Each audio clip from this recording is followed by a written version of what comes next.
El presidente Gustavo Petro en materia de seguridad ha dicho, entre otras cosas, que la seguridad humana será el eje estructurador de su política de seguridad, que buscará un cambio en la guerra contra las drogas porque considera que ha fracasado, que las organizaciones responsables de la inseguridad son multicrimen, que la policía debe cualificar a sus integrantes y sofisticar sus herramientas de inteligencia y seguimiento para desmontar esas organizaciones multicrimen y enfrentar su lavado de activos.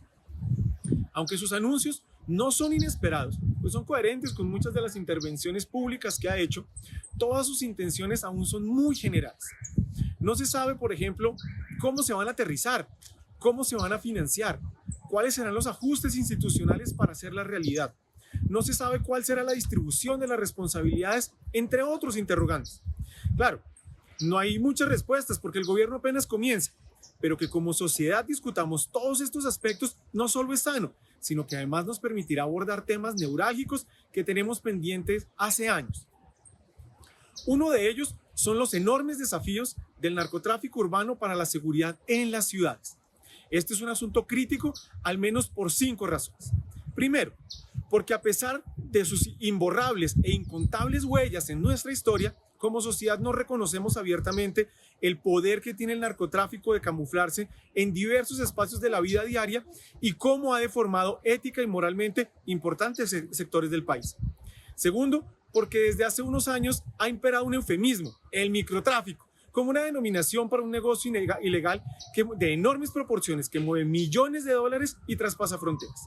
Tercero, porque la política de seguridad antidrogas se quedó en la lógica de la lucha contra la producción, el comercio, la exportación, la incautación, así como en la eterna persecución de alias y clanes, y no logró ajustarse a las condiciones cambiantes del narcotráfico. Cuarto, porque el narcotráfico no solo controla las rentas criminales alrededor del negocio, sino que además ha logrado dominar territorios, reemplazar al Estado en la prestación de servicios básicos, y es una alternativa para el ascenso social de otros sectores.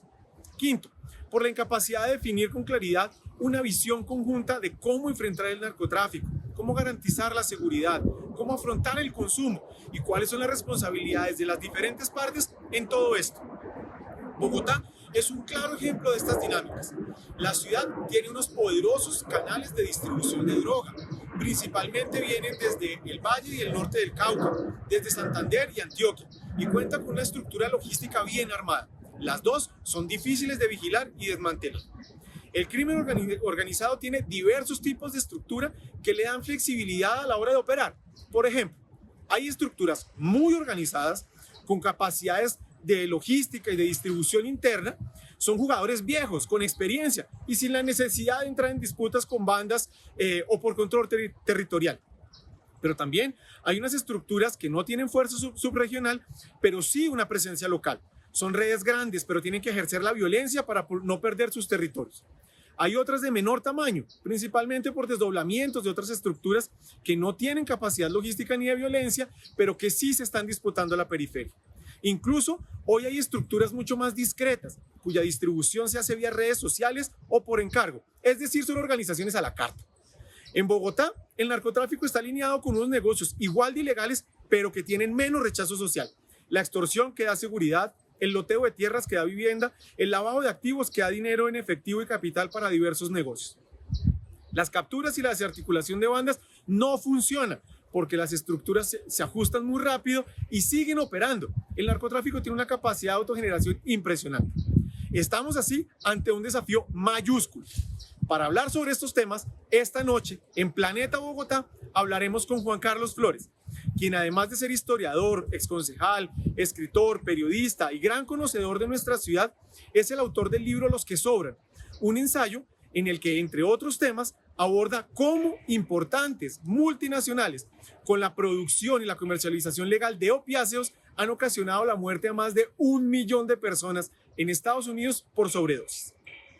También nos acompañará Andrés Nieto, ex subsecretario de Seguridad y Convivencia de Bogotá, consultor en temas de seguridad para el sector público y privado, docente universitario, comunicador social y periodista, magíster en investigación social interdisciplinaria y candidato a doctor en estudios sociales de la Universidad Distrital.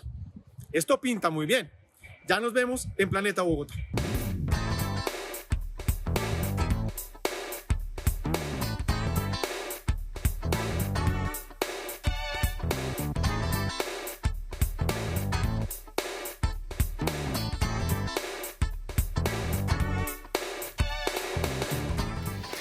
Buenas noches, soy Fernando Rojas Parra y a partir de hoy estaré con ustedes en Planeta Bogotá, en Mesa Capital. Nos veremos todos los miércoles de 8 a 9 p.m. para conversar sobre nuestra ciudad. En Planeta Bogotá hablaremos sobre temas que nos gustan o preocupan, sobre asuntos que tocan nuestra vida diaria, sobre temas que son claves para el presente y el futuro de Bogotá. Seguridad, movilidad, medio ambiente, economía, salud, empleo, cultura, en fin, lo que tenemos son temas por tratar. En Planeta Bogotá nos interesan las ideas, los argumentos, las voces que nos ayuden a entender qué pasa en nuestra ciudad. El propósito es entregar la mejor información posible para que ustedes saquen sus propias conclusiones. Sin más vueltas, así arranca Planeta Bogotá. Recuerden participar en nuestras redes con el numeral Planeta Bogotá y numeral Seguridad Bogotá. Como lo anuncié al comienzo del programa, hoy conversaremos sobre narcotráfico urbano y seguridad con Juan Carlos Flores, un estudioso de Bogotá. Juan Carlos, buenas noches. Buenas noches, Fernando. Un placer estar aquí. Gracias por la invitación. Y con Andrés Nieto, un experto en seguridad. Andrés, buenas noches. Buenas noches, muchas gracias por la invitación. Un gusto estar acá. Maravilloso. Entonces, la primera pregunta que tengo va a ser para Juan Carlos. Y quiero aprovechar porque Juan Carlos escribió este libro, Los que sobran, y en él aborda varios temas y uno de ellos va a ser el foco de la pregunta y es, ¿existe un narcotráfico legal y un narcotráfico ilegal? Pues la palabra narcotráfico quizá no podría ser usada en ambos casos, pero lo que sí existe, y además es un gigantesco negocio, es un mercado global de drogas. Y por desgracia, en ese mercado, quien desea hacer recursos gigantescos no distingue, no le importa que sea la distinción legal o ilegal. Y voy a dar un ejemplo clarísimo de eso. Todos los recursos del narcotráfico en el mundo, del gigantesco mercado legal de las drogas, no están guardados en unas minas abandonadas, esperando algún día sacarlos de allí como los recursos de Alí Baba y sus 40 ladrones. Alí Baba y sus 40 ladrones, según el relato de las Mil y una noches, robaban, pero tenían que esconder lo robado. Y además ocultarlo con palabras mágicas, detrás de unas piedras gigantescas. Hoy no ocurre así. Todo eso se puede lavar a lo largo y ancho del mundo. Al final, los recursos del narcotráfico terminan irrigando al conjunto de la economía. Es muy probable que si Colombia no tuviese narcotráfico, hoy la economía de Colombia estaría o estancada o estaríamos en una depresión económica, como está ocurriendo incluso en potencias industriales gigantescas, postindustriales del mundo. Entonces, lo que ha ocurrido a lo largo de las últimas décadas es que un sector de la poderosísima industria farmacéutica, en el caso de los Estados Unidos, empezó a ver que el negocio grande también estaba en las llamadas drogas ilegales y decide meterse a ello produciendo una droga legal aprobada por la FDA, que es la agencia de los Estados Unidos para las drogas y los alimentos, que el genérico se llama Oxycodone y el nombre comercial, el más exitoso de todos, fue Oxycontin, fabricado por un laboratorio que pertenecía a una de las 15 familias más ricas de los Estados Unidos. Esa pastilla era en un 60% heroína pura. Y aún así, la Agencia Federal para las Drogas y los Alimentos la aprobó como si fuese un medicamento que solo producía, y eso hubo una gigantesca campaña de publicidad de costa a costa de los Estados Unidos alrededor, solo producía dependencia, es decir, adicción al narcótico, al opio, en menos del 1% de quienes la consumiesen. Una abierta mentira. ¿Por qué es importante que en Colombia reflexionemos sobre eso? Porque en Colombia vivimos con varias no verdades, para llamarlo de alguna manera. Y es que el tema de las drogas necesita una guerra para enfrentarlo. Eso es una no verdad con la cual vivimos en Colombia. Otra no verdad es que eso nos fue impuesto. No, un momentico. Todos los gobiernos de Colombia, desde por lo menos López Michelsen, cuando estaba Carter presidente de los Estados Unidos, han aceptado ese asunto. Y el otro asunto complicado es que usted no puede resolver el tema de las drogas y de una droga como cocaína parcialmente. No puede resolverlo. Miren, En los Estados Unidos, más de 40 ciudades y estados demandaron a las farmacéuticas y a las grandes cadenas de mercadeo de drogas porque ya no tenían plata para garantizar la salud pública en sus ciudades y estados porque se quebraron. Se quebró la salud pública por el costo inmenso que significan las sobredosis con opiáceos. ¿Y han podido resolver el problema? No, porque de inmediato entró otra heroína, el fentanil, es otro opiáceo industrial, que viene o bien desde China o bien desde laboratorios clandestinos en México. Y hoy abastece nuevamente el mercado, la demanda de drogas en Estados Unidos. Entonces, yo creo que lo importante de todo esto es señalar que en Colombia seguimos con una visión parcializada. Hay un culpable que es el consumidor. No, nosotros también somos un país consumidores.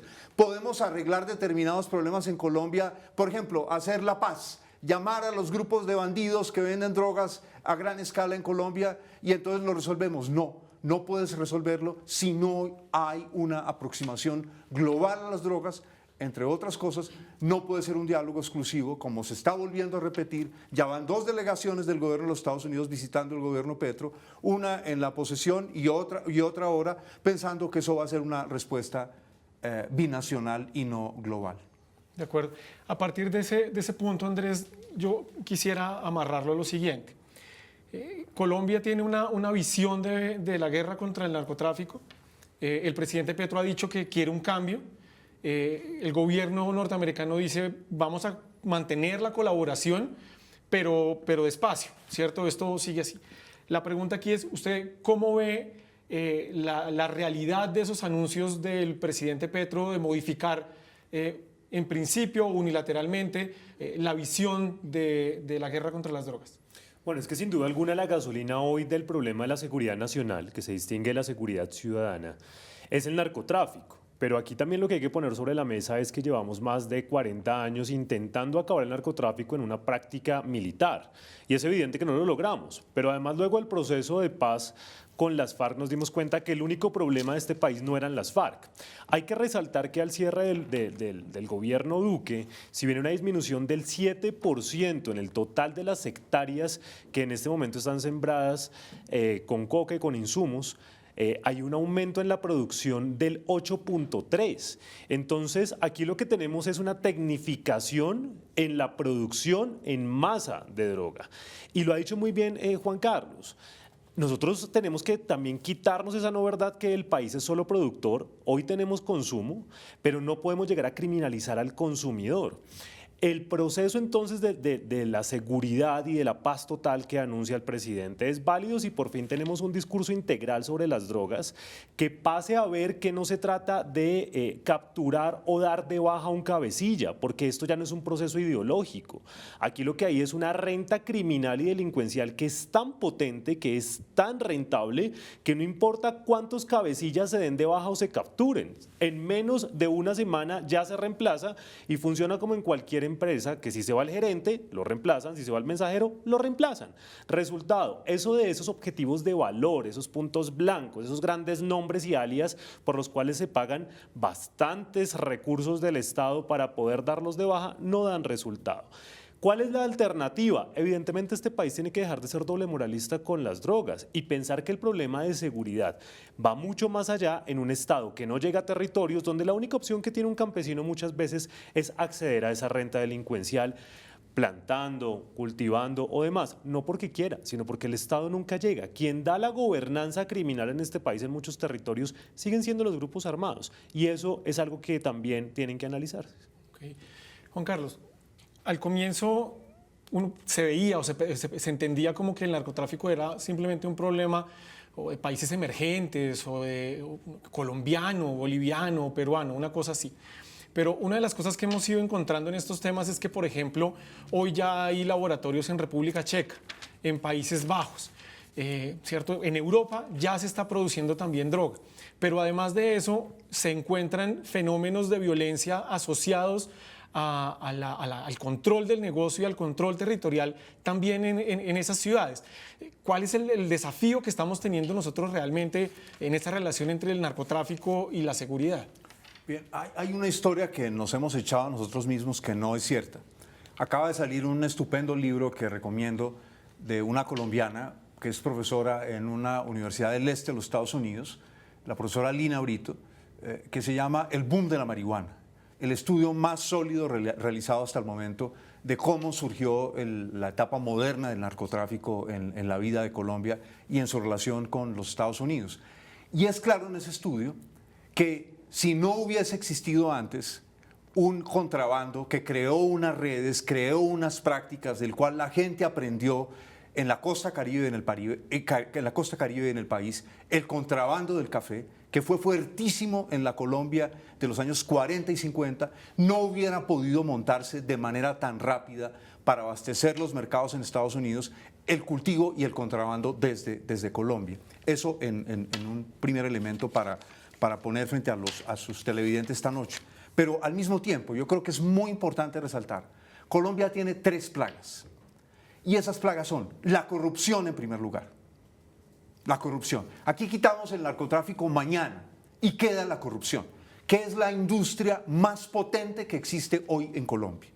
Pero como a ella está ligada la casta política, entonces las actuaciones frente a la industria de corrupción son muy débiles. Son porque la casta política no va a producir unos códigos que la pongan a ella entre la espada y la pared. El segundo problema colombiano es la desigualdad. Es decir, cuando usted mira cada una de estas etapas, cuando usted mira lo que ocurrió en la costa caribe, quiénes eran los que trabajaban para la exportación de estas drogas, usted ve que los grandes exportadores eran los señorones de las familias, entre otras cosas, de algunas de las grandes familias del Magdalena. Pero al mismo tiempo estaba una cantidad grandísima de personas a las cuales nuestro sistema no les ofrecía alternativas y ellas aparecieron por las exportaciones de marihuana y luego por las otras actividades ilegales. Y el otro tema, la otra gran plaga de Colombia es la inseguridad. Y el narcotráfico conecta estos 3 elementos, porque el narcotráfico disparó en Colombia la mentalidad colombiana frente por cuánto yo me puedo vender. Esa es la desgracia de Colombia. Es decir, que hay una parte importante del grupo dirigente, y no solo del grupo dirigente, dispuesto a venderse por algún tipo de tarifa. Pero además, el narcotráfico vincula la inseguridad nacional con la inseguridad en las ciudades. Mira un elemento muy importante que sorprendentemente no fue tratado en la cumbre, la primera que sostenía el presidente Petro con el presidente Gabriel Boric de Chile. ¿Cuál es el principal problema hoy de seguridad urbana en Chile? El problema del narcotráfico. En un país que no es productor, pero en el que las redes de venta en las ciudades han disparado la inseguridad y así lo percibe la gente. Entonces, yo pienso, por ejemplo, en Chile, el Parlamento de Chile aprobó una ley. Cada cierto tiempo se hace un examen aleatorio, sorpresa, de consumo de drogas entre los parlamentarios de Chile. Y eso tiene un objetivo. Y es que no vayan a estar metiendo drogas los que producen leyes y se echan discursos contra el narcotráfico en público. Yo diría, eso sería muy importante hacerlo en Colombia, porque aquí tenemos una inmensa hipocresía, y también en Estados Unidos. Una serie de figurones públicos que salen y hablan contra el narcotráfico y toda la cosa, y no lo alimentan con el consumo. Claro que lo alimentan con el consumo. Acaba la primera ministra de Finlandia de tener que hacerse una prueba, simplemente porque una parte de la ciudadanía dijo, ella estaba en una rumba en la que en un video en Instagram se oye al fondo la palabra slang, la palabra, ¿cómo se diría?, la palabra cotidiana para decir drogas en Finlandia. Le tocó hacerse la prueba. Entonces, yo veo que aquí se une una gigantesca hipocresía de los Estados Unidos, que no quiere reconocer que los problemas no se derivan de que alguien le venda drogas a los norteamericanos, sino de que los norteamericanos consumen cada vez más drogas, y no importa qué tipo de drogas sean. Y luego hay una hipocresía de nuestras élites que hablan de perseguir las drogas, de que ir a buscar a los muchachos que las consumen en los parques, pero sería buenísimo hacer unos exámenes sorpresas en el Consejo de Ministros, en el Senado, en el Parlamento, porque eso derrumbaría muchos falsos prestigios en nuestro país y demostraría que tampoco vamos a poder combatir las drogas si la gente de poder no se mete, dando ejemplo ante el resto, en programas de rehabilitación. Qué bueno sería uno ver a un secretario de Estado de los Estados Unidos, a un congresista de los Estados Unidos, a los agentes de la DEA hacerse pruebas públicas de consumo de drogas, y lo mismo en Colombia. Porque, insisto, esto parece un tema moralista. No, no lo es, porque no lo vamos a enfrentar mientras no lo reduzcamos a sus realidades más concretas. Y es que esto es un gigantesco negocio del cual comen políticos, del cual comen banqueros, sistema financiero mundial, y del cual comen obviamente burócratas, en fin. Andrés, recogiendo este último tema que está planteando Juan Carlos, la pregunta, y usted que estuvo metido en todo el tema de Bogotá, ¿cómo es esa relación entre esas normas que hacen esas personas que ni siquiera saben, no tienen ese contacto o que de una u otra manera se han beneficiado de la relación narcotráfico y política con la realidad? ¿Cierto? A la hora de tener que tomar decisiones, a la hora de tener que intervenir, de orientar una política de seguridad, ¿eso cómo se ve? ¿Funciona, no funciona? ¿Cuáles son las dificultades que se tienen? Bueno, cuando nosotros hablamos de qué ha pasado en Colombia es que toda la operatividad se ha ligado, insisto, a esos cabecillas y al consumidor. Pero cuando vemos cuál es la gobernanza criminal en este país, podemos hablar hoy perfectamente de que el ELN tiene presencia en 23 de los 32 departamentos de este país, que las disidencias están en 119 municipios, que son los que comandan y que está pasando algo terrible en los territorios, y es que ya no es el enfrentamiento entre el ejército colombiano y el grupo criminal, sino entre los mismos grupos criminales para quedarse con las líneas de droga, con las líneas de narcotráfico, con los espacios de producción y además con las personas que están produciendo. Pero adicional a eso, creo que puede pasar algo más complicado. Y es que en algún momento se van a cansar de pelear los dos grupos criminales o delincuenciales y van a terminar aliándose, como pasa hoy en el Bajo Cauca, como pasa en el Catatumbo, donde ya no se pelean entre ellos, sino lo que hicieron fue dividirse el negocio, ya sea por las hectáreas o a quién le están distribuyendo. Estamos hablando de un outsourcing criminal. Y frente a toda esta situación, la respuesta del país sigue siendo la mirada de los años 70 y 80, donde todavía se cree que el único problema es la marihuana y la coca, pero no estamos hablando de qué está pasando en el consumo con una política nacional de consumo desde la salud pública. Y lo que dice Juan Carlos, adicional a todo esto, nos quedamos en el pequeño consumidor, en el pequeño distribuidor, cuando el problema son de grandes mafias en este país, que están al interior de la clase política, de la clase económica y de los gobernantes de los territorios, que terminan haciendo es parte y facilitando para que todo esto pase, haciéndonos los de la vista gorda. Resultado, la corrupción no nos deja, el narcotráfico no nos deja, pero además no nos deja que no tenemos realmente una mirada. Entonces, cuando uno dice, bueno, ¿cómo combatimos todo esto? No hay una mirada. El sector salud tiene una mirada, el sector defensa tiene otra, los territorios tienen otras. Hay ciudades que han avanzado, Medellín, Cali, las grandes capitales, en algo un poco más integral, pero pues se queda corto frente al gran problema marco que es el narcotráfico y las grandes líneas de distribución, incluidas las alianzas que pueden estarse dando, por ejemplo, entre cartel como el de Sinaloa y los de Colombia. Bien, teniendo como todo ese marco de conversación, hay un tema que yo creo que es importante, y es que recientemente la alcaldesa de Bogotá ha presentado algunos de los balances que está haciendo ella en avances en seguridad, ¿cierto? Entonces dice que hay capturas, bajan los homicidios, dice que baja el hurto de carros, el de motos, el de bicicletas, ¿sí? Y dice que en buena medida es un resultado de un año de un trabajo que está haciendo la administración. Sin embargo, eso contrasta con dos cosas. La primera es la encuesta de percepción de la Cámara de victimización de la Cámara de Comercio, en la que muestra que, pues digamos, primero, que aumentó la victimización.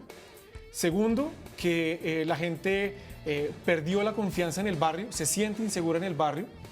Tercero, está planteando que en los atracos en la calle se están utilizando más cuchillos y más armas, ¿cierto? Esa es una preocupación que la gente tiene. Y finalmente la gente siente que la percepción pues, se ha disparado, ¿cierto? Subió como del 60 en 2019 a 88 en 2021. Entonces hay una realidad ahí.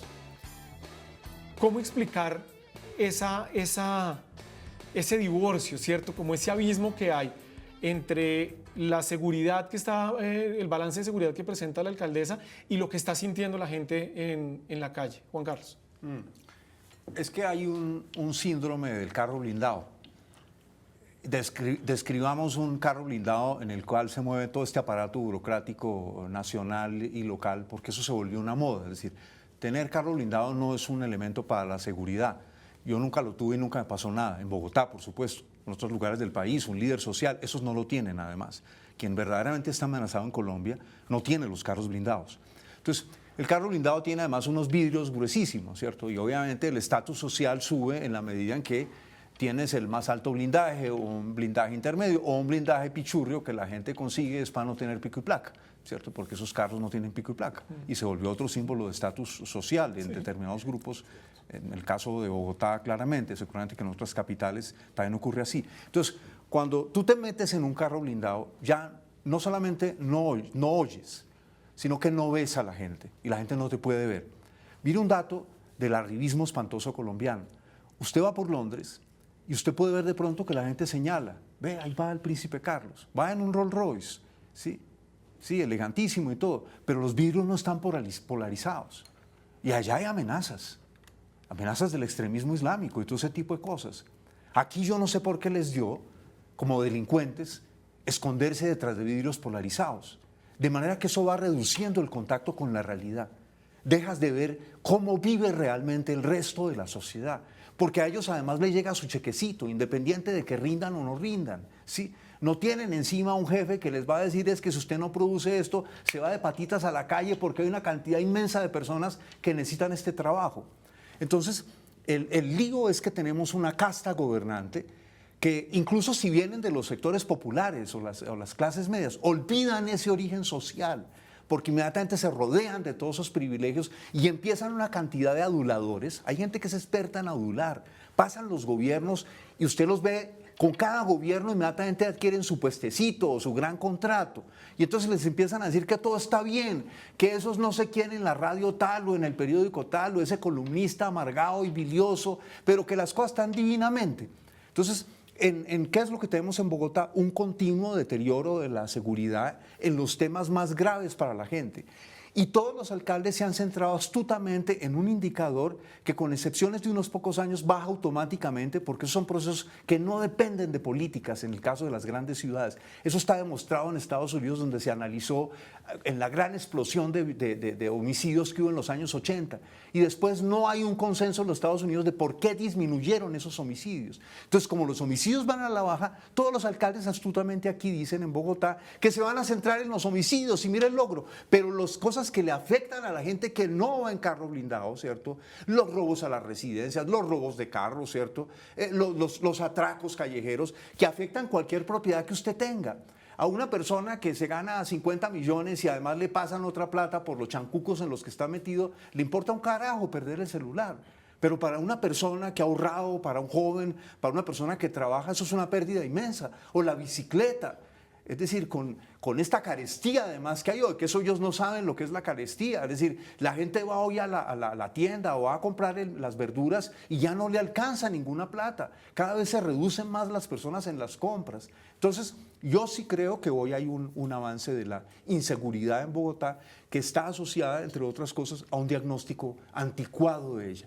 No hemos comprendido cuáles son las raíces de la nueva inseguridad. Tenemos una nueva inseguridad urbana en Colombia, porque en Colombia ha surgido una industria gigantesca del crimen que muta todo el tiempo, que además trabaja en llave o con muchas de las autoridades a nivel local, o las autoridades, desde que no me mate a alguien, desde que no me produzca ningún escándalo, haga su trabajito, no me friegue a mí la vida, y hay una convivencia entre muchas autoridades locales, muchas autoridades policiales, por desgracia, y el crimen, y eso no lo trabajan los alcaldes, y los gobiernos nacionales se han hecho los de la vista gorda ante ese problema.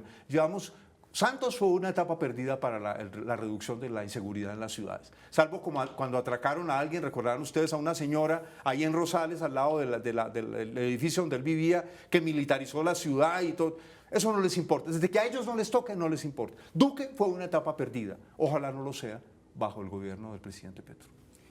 Andrés, en la misma dirección, ¿por qué esa diferencia entre los resultados que presenta la administración y el estado de ánimo o la percepción de la ciudadanía? Tres cosas que aparecen acá. Lo primero es la disparidad que hay entre la cifra y la percepción. y no es porque alguna u otra diga la mentira. El asunto es que, por ejemplo, las cifras están basadas en los elementos de denuncia formal, pero es que en este país no es fácil denunciar. La persona pierde 1, 2 días intentando denunciar y es unas barreras respecto a cómo acceder. Lo segundo es que, pues, frente a la denuncia se hay unas reducciones, pero lo que hay que ver es cómo el ciudadano termina afectado, como lo dice Juan Carlos, en el día a día, por temas que quizás para otros no son muy importantes, pero para una persona que gana un salario mínimo, perder su teléfono celular es de verdad quedarse sin qué comer medio mes. Aquí entonces planteamos, eso es lo primero. Lo segundo, el homicidio tiene una reducción y eso hay que alabarlo también porque es un tema de salvar vidas. Estoy de acuerdo con Juan Carlos en que no hay una estrategia o una fórmula mágica para salvar vidas, pero que se estén salvando en un país como este es un muy buen indicador. Ahora, lo tercero es que lastimosamente en este país es rentable delinquir, así como es rentable el narcotráfico, que hay que dividir esa parte de seguridad nacional de lucha contra los grupos armados fuertes de la seguridad ciudadana, que está ligada por las rentas delincuenciales, pero que se deben atacar distinto. Es importante ver cómo, por ejemplo, desde la Universidad Central hemos dicho, ¿por qué es rentable delinquir? Porque es que una persona que roba un teléfono celular al día y si solo robara uno y trabajara de lunes a viernes gana 2 millones de pesos. Yo como le digo a una nueva generación de jóvenes en este país que por favor vayamos a la legalidad, cuando robando solo un teléfono al día, invirtiendo 30 minutos en el sistema de transporte masivo, gana 2 salarios mínimos y puede descansar sábado y domingo. No tiene lógica. Y así pasa con todas las rentas delincuenciales. El problema es que este país hace controlar lo legal cuando lo que nos gobierna es lo ilegal, lo irregular, lo no formal, lo no regulado. Y ahí es donde están las ganancias absolutamente de todo, la venta del espacio público, la extorsión a comerciantes, el hurto a personas, los teléfonos celulares hurtados, las autopartes de vehículos, las bicicletas y demás. Y eso es lo que vive el día a día el ciudadano. Ahora, hay un problema de fondo que sobrepasa a Bogotá. Y es que nunca hablamos de todo el sistema de seguridad, convivencia y justicia. Hablamos de la policía no responde. Hay un déficit de policía del 39%, que es desde los últimos 10 años. La incorporación bajó en los últimos 15 porque no hay una relación entre el ciudadano y la institución para que se motive a inscribirse e incorporarse. 2, jueces y fiscales, déficit también. Aquí estamos hablando que el estándar internacional es de 65 por cada 100.000 habitantes, Colombia tiene 10 por cada 100.000. No es que el juez y el fiscal no quieran trabajar, es que no tienen cómo. Y después viene el problema de corrupción en medio del sistema penitenciario y carcelario, donde si bien en pandemia hubo una disminución del hacinamiento, fue por las medidas precisamente sanitarias y hoy tenemos las estaciones de policía, la SURI y las cárceles sin una posibilidad más, siendo nichos de corrupción y universidades del crimen donde los pocos que logran tener una media intramural terminan asociándose a mafias más grandes, rentas delincuenciales más grandes o grandes bandas para sobrevivir o para generar más dinero. Okay. Antes de la pausa que tenemos que hacer, ¿cuál sería la idea, la estrategia, la sugerencia o la reflexión para tratar de cerrar esa brecha que hay entre el gobierno distrital y lo que está sintiendo la ciudadanía? Hay un elemento que es muy importante. ¿Cómo sería la educación pública en Colombia si los hijos de la gente de poder fueran a los colegios públicos? Eso es una cosa muy importante, ¿sí? Una vez le preguntaba yo, cuando trabajé de concejal de Bogotá, a un secretario de Educación, ¿dónde estudian sus hijos? Porque él estaba haciendo una oda de las mejoras que estaba realizando en la educación pública de Bogotá. Y yo le insistí y no quería contestar. Es que es una pregunta, un derecho público. ¿Dónde estudian sus hijos? Si es tan buena la educación pública, pues de inmediato trasladarlos a los colegios públicos. ¿Cómo sería la salud pública si las personas de poder acudieran a la salud pública? ¿Cómo sería el transporte público si las personas de poder debieran usar el transporte público? ¿Cómo es el transporte público en los Países Bajos o en los países escandinavos, donde las personas de poder no se avergüenzan de usar el transporte público? Ayer yo iba en un taxi y la comentarista en una emisora popular fue diciendo sin ton ni son que se había dado un incidente en un Transmilenio entre unas mujeres. Sí, y aclaró, yo aclaro que yo no uso Transmilenio, es decir, fue como una distinción de clase y era una emisora popular, ¿sí? No creo que la señora perteneciera a una familia oligárquica de Colombia, pero eso es un vicio que tenemos. Pensar que hay ciertas cosas que nos degradan, ¿cierto? Yo uso transporte público, yo no tengo carro, ¿cierto? Y a mí eso no me quita ninguna corona. Entonces, yo creo que hay un elemento muy fregado en Colombia, y es quienes gobiernan, incluso si provienen de sectores populares o de clases medias, luego van a pedir para sí esos privilegios. Lo que van a reclamar para sí y para los suyos no es el cambio en ese sistema donde todo es para unos pocos privilegiados, sino métanme a mí, a mi familia, a los míos, en ese sistema de privilegios. Entonces, ese es un asunto que no discutimos en Colombia, porque entonces comprenderá usted que siempre que se habla de lo público se hablará de algo que yo no voy a usar. Entonces, ese asunto de la inseguridad en nuestras ciudades está originada en el hecho de que estos señores se proveen o les proveemos con nuestra plata, guardaespaldas, carros blindados, su propia seguridad. De manera que no les interesa tanto la seguridad pública, porque están protegidos. ¿Sí? Porque no, es decir, usted los ve que parquean en los sitios donde no hay parquear, casi que los tienen que llevar en su carro blindado hasta la mesa del restaurante donde se bajan. Alguien dirá, eso es anecdótico. No. Es decir, lo público está asociado con que los de arriba den ejemplo usándolo. Cuando yo me refería a la lucha con el narcotráfico, esa lucha con el narcotráfico siempre va a bajar si una parte de las rentas del narcotráfico llegan para comprar políticos, llegan para financiar campañas, llegan para lavados de activos, una parte gigantesca de esas rentas del narcotráfico. Entonces, yo creo que estamos ante la necesidad, además, de crear una nueva estrategia para la seguridad en el país. Yo no distinguiría de seguridad urbana y seguridad en el país, no, porque están profundamente interconectadas. Buena parte de los grupos criminales que se han asentado en Bogotá, que están adquiriendo poder en Bogotá, están relacionados con el tema del narcotráfico.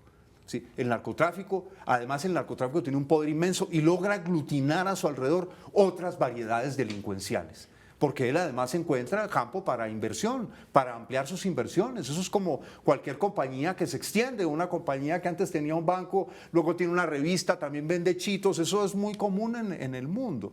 Y luego otro elemento es que en Colombia, Petro decía en su presentación ante los militares en la escuela José María Córdoba, que la seguridad, yo lo anoté, que la seguridad en Ciudad de Guatemala, en Baltimore, en New Orleans, tenía que ver con la seguridad acá. Yo estoy de acuerdo con eso. Aquí estuvieron, va a ser 2 meses, los alcaldes de Amberes y de Ámsterdam, ciudades que están reventadas por la llegada del narcotráfico que viene de Colombia. Según el director de aduanas de Bélgica, en el puerto de Amberes, en Bélgica, un trabajador captado por las mafias del narcotráfico se puede ganar en una semana 90.000 euros. 90.000 euros. Con este tema, con un ataque de esos no lo resiste ninguna sociedad, ninguna estructura. Y ellos vinieron aquí, ojo, no a dictar soluciones, sino a preguntarnos qué hacemos. Hasta donde veo, ningún alcalde entendió. Ninguno salió a recibirlos, a decirle, oiga, por primera vez trabajemos juntos. Entonces, yo creo además que en esto necesitamos también una estrategia de seguridad. Imagínense una cantidad de alcaldes de Bogotá reunidos con una cantidad de alcaldes de Estados Unidos, una cantidad de alcaldes de Europa. Solo la 'Ndrangheta, ¿cierto? Una de las mafias italianas, maneja 40.000 millones de euros al año en inversiones, buena parte de los cuales proviene de comercializar la cocaína de Colombia. Entonces, necesitamos aquí una actitud distinta de las élites frente a lo público, en lo público en general. Hoy ir a una estación de Transmilenio es una tristeza. Están vandalizadas, están sucias. Y llega la alcaldesa de Bogotá a decir, señores, es una vergüenza que ustedes usen carro. Pues eso no tiene, ese mensaje ya está perdido porque la gente sabe que no se moviliza la persona que lo pide en Transmilenio. Entonces yo veo un entrecruce de actitudes personales, eso es muy importante. Cuando Andrés mencionaba lo de los jóvenes, pero ¿cómo no van a actuar los jóvenes? Y además, ¿cuál es el ejemplo moral que envían las élites de Colombia? Si las élites de Colombia son inspiradoras de ética y de moral, y la moral la mandaron al basurero, pero la moral es muy importante. La moral que uno recibe en el hogar es la que le permite a uno decir, yo no voy a recibir un peso en la vida, no me voy a corromper. Voy a resistir a la tentación de un apartamento en Miami, de un apartamento en Cartagena. Si no hay moral, no se resiste a esa tentación. Y parte del origen de eso radica en que hay unas élites ladronas, que son, si todavía existieran páginas judiciales, el 90% de las páginas judiciales serían ¿quiénes? Funcionarios públicos. De acuerdo. Vamos a ir a una pausa y cuando volvamos, vamos con su respuesta, Andrés.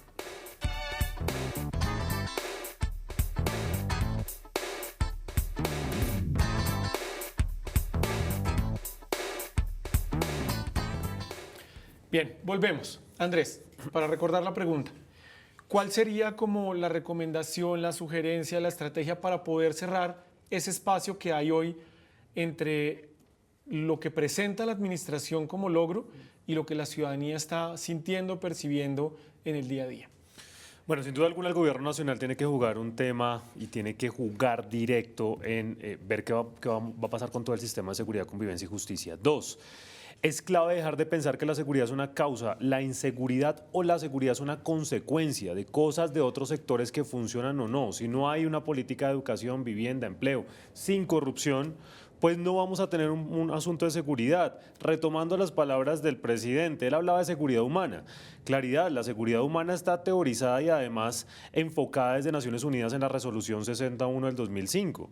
Y es clarísima, si usted no tiene una política de empleo, una política económica, de educación, de salud, de vivienda, de bienestar social, de comunidad y relaciones comunitarias y de seguridad política, usted va a tener un Estado o un espacio inseguro. Entonces eso es lo segundo. Y lo tercero, las estrategias tienen que unirse entre lo que espera la ciudadanía de la seguridad y los indicadores o las cifras frías que se deben mostrar.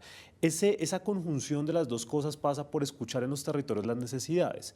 Las necesidades pasan porque muchas personas, el gran problema de seguridad es cambiar la luminaria y ahí hay que llegar con el Estado. El gran problema de seguridad es que Transmilenio tiene que mejorar las rutas. Si no pasa rápido es perfecto espacio para el cosquilleo, para el acoso sexual, para todo esto, y luego se materializa en esa percepción, y luego se materializa en la victimización con la denuncia formal. Entonces poder, como dice Juan Carlos, ver en el territorio y escuchar a las personas. El tejido social es fundamental, esas redes que nos permitan cuidado, pero no desde la defensa personal, no desde el ajuste de cuentas, sino desde el respeto por la vida y el respeto por el otro es fundamental. Pero ahí tiene que sentarse toda la administración a decir la seguridad es una prioridad. Esto no es solo de una secretaría o de la policía, es de todos. Juan Carlos, usted hablaba ahorita del discurso del presidente Petro frente a la policía. Ya sabemos qué más o menos ha dicho en temas de seguridad, cuál es como su visión, incluida el tema de seguridad humana. ¿Cuáles son los riesgos, los desafíos o las oportunidades que tiene ese discurso del gobierno nacional que llegó con una oferta de cambio, con una promesa de cambio para unas ciudades, ¿cierto? En el caso de Bogotá, que ya está en la mitad del gobierno, que está al borde de empezar ya el otro año campaña electoral y que la gente está desesperada porque siente que pues después de que la pandemia encontró una realidad pues que le afecta y que le preocupa, ¿sí? ¿Cuáles son como a partir de esa posición del presidente Petro, cuáles son esos desafíos para que le quedan a Bogotá en materia de seguridad, por ejemplo? Hay un elemento que caracteriza el comienzo de la administración de Petro, y es una expectativa optimista, la llamaría yo, de un sector muy grande de la sociedad colombiana. También, por supuesto, hay sectores a los que no les gusta la llegada de él al gobierno, pero en general hay una atmósfera de esperanza y de un optimismo no delirante, pero hay un optimismo. Eso es importante para un gobierno no desperdiciar ese momento tan propicio que no había tenido un presidente en Colombia probablemente, seguramente desde la primera llegada de Uribe, que también llegó precedido de una esperanza de unos sectores de la sociedad. Al mismo tiempo que está ese optimismo, hay un intento por establecer otro diagnóstico y otras respuestas al problema que se diagnostica de seguridad nacional y algunas referencias a la seguridad urbana. Pero por supuesto, eso necesita de bajar lo más pronto posible a la realidad, de convertirse lo más pronto posible, no sin conversación con los alcaldes. El alcalde de Cali pedía antes de ayer tal vez que deseaba ser convocado y que sus colegas fueran convocados por el gobierno nacional a establecer qué es lo que se va a hacer. Allí también hay un peligro. Es claro que hay una relación entre la desigualdad pavorosa que nosotros tenemos y la situación de inseguridad en el país. Si no hubiese la desigualdad pavorosa del campo, no habría mano de obra armada para los grupos delincuenciales en Colombia, es decir, porque los muchachos del campo tendrían, y las niñas de los jóvenes del campo tendrían frente a sí otras oportunidades. Pero también hay un peligro, es decir, no toda la delincuencia, la criminalidad es resultado de la desigualdad, no, porque la criminalidad es un negocio gigantesco. Y esas personas no se van a resolver porque ustedes no se van a desmovilizar o a entregar sus negocios porque usted diga es que ustedes surgieron de la desigualdad. No, no. Ellos ganan unas platas gigantescas. No estoy hablando del trabajador común y corriente de esas organizaciones criminales. Estoy hablando de los negocios. ¿Cuánto es el negocio de los apartamenteros en Bogotá? ¿Cuánto da ese negocio? Eso es un negocio gigantesco, gigantesco. ¿Sí? ¿Cuánto es el negocio del narcotráfico en Bogotá? Es un negocio gigantesco. El tráfico de drogas, el consumo de drogas no ha disminuido.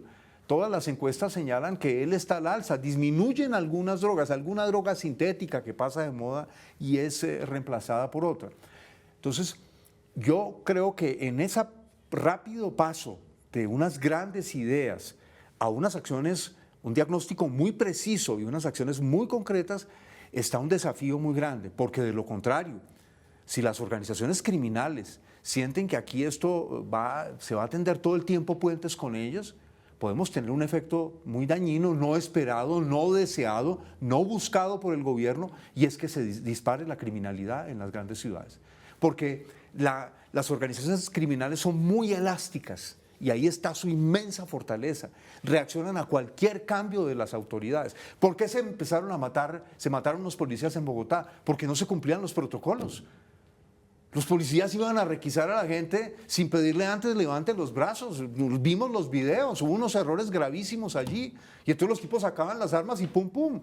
Y ni siquiera había otro policía allí retirado como ordenan los protocolos, garantizando la seguridad de su otro compañero. Entonces, si el gobierno nacional no envía pronto un mensaje y es con unas... De hecho, Petro lo decía en el discurso, y decía que en el caso de la paz nacional, decía en el de la José María Córdoba, prepararnos para la paz implica no caer en ingenuidades.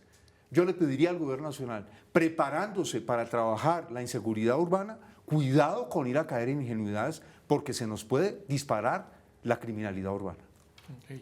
Andrés, con todo esto que hemos conversado, queda una pregunta y es, ¿cuáles son esas fronteras? El gobierno nacional va a promover al menos un cambio, un discurso, un abordaje diferente. ¿Cuáles son las banderas rojas, cierto? Esas fronteras que no puedo pasar. Si paso eso, voy a enredar incluso a los gobiernos locales que finalmente son los que van a tener que aterrizar todas esas herramientas y ese discurso nacional. ¿Cuáles son? Bueno, tres fundamentales. Lo primero es que el debate de seguridad siempre se queda mediáticamente en el tema del ESMAD y de la protesta social. Y la protesta social no es un tema de seguridad, es un tema de derechos humanos. No solo por cumplir el protocolo, sino porque en este país se protesta porque no hay garantías. Entonces alguien diría, ¿cuál es la mejor forma de mediar en la protesta? Que las personas no protesten. ¿Y cómo hacemos que no protesten? Pues en un país que tenga garantías sociales. Lo segundo, no es tan fácil y tan rápido crear un ministerio y sacar la policía, porque el debate también se queda en saquemos la policía al Ministerio de Defensa, como si a las 24 horas de que eso pasara ya cambiaran todos los protocolos, cambiaran los lineamientos, cambiara la doctrina de formación de más de 50 años, que está ligada a un país con unas situaciones muy complejas. Hay sitios en este país donde el mismo policía tiene que capturar al ladrón que roba celulares y en la tarde combatir al clan del Golfo. Entonces no es tan fácil como se cree, pero vamos a uno tercero que es lo más complicado. Cambiar el concepto de seguridad que es necesario, es un debate que se tiene que dar en este país y que estamos en deuda. Hay una política que dejó el gobierno nacional pasada el 2019, llega pandemia y no se puede desarrollar, que valdría la pena revisar, pero de fondo, con debate, no con estos pañitos de agua tibia, sino saber cómo va a cambiar la mirada de seguridad, pero pasa por una revisión fiscal y jurídica. Hoy tenemos, por ejemplo, el FONSET, los FONSECON, el FONSECON y los FONSET, los Fondos Territoriales de Seguridad, y uno diría, bueno, si esa es la dotación de todas las fuerzas, militares, fiscalía, policía, ¿cómo si se traslada a un nuevo ministerio vamos a hacer fiscalmente, o sea, económicamente para poder tener que todas las fuerzas tengan su dotación? Y luego viene la parte jurídica y es todas las leyes, protocolos y demás que van desde seguridad ciudadana, convivencia, justicia, Hablan de un solo sector, habría que revisar absolutamente todo. La idea es maravillosa, pero lo que dice Juan Carlos, no caigamos en ingenuidades, que eso es solo pasar de un lado a otro o que la seguridad es solo de policía. No, la seguridad es de todo el Estado y requiere una mirada integral y eso lastimosamente no tiene este país. Muy bien. Pues aquí ustedes han oído dos personas que entienden muy bien este tema, que lo han pensado, que lo han trabajado, que han tratado de presentar elementos para que cada uno de ustedes en sus casas pueda sacar sus propias conclusiones. Lo que yo podría plantearles luego de escucharlos es que efectivamente este no es un tema simple, vienen muchos debates. Yo creo que es muy importante que el gobierno nacional aclare muy rápido qué es lo que quiere hacer. Creo que va a ser muy importante para los gobiernos locales tener clarísimo cuáles son esas herramientas con las que se puede mover y cómo va a enfrentar la inseguridad. Entonces, bienvenido el debate y pues bueno, muchísimas gracias por haberme acompañado hoy aquí en Planeta Bogotá. Recuerden que Mesa Capital también tiene un podcast, Capital Político, que analiza semana a semana la vida política de Colombia, de Bogotá y el mundo. Puede buscar este y otros podcasts entre las producciones de Capital Sonoro, el área de contenido sonoro de este sistema. Nos vemos el próximo miércoles con otro tema que analizaremos, sobre el cual conversaremos aquí en Planeta Bogotá.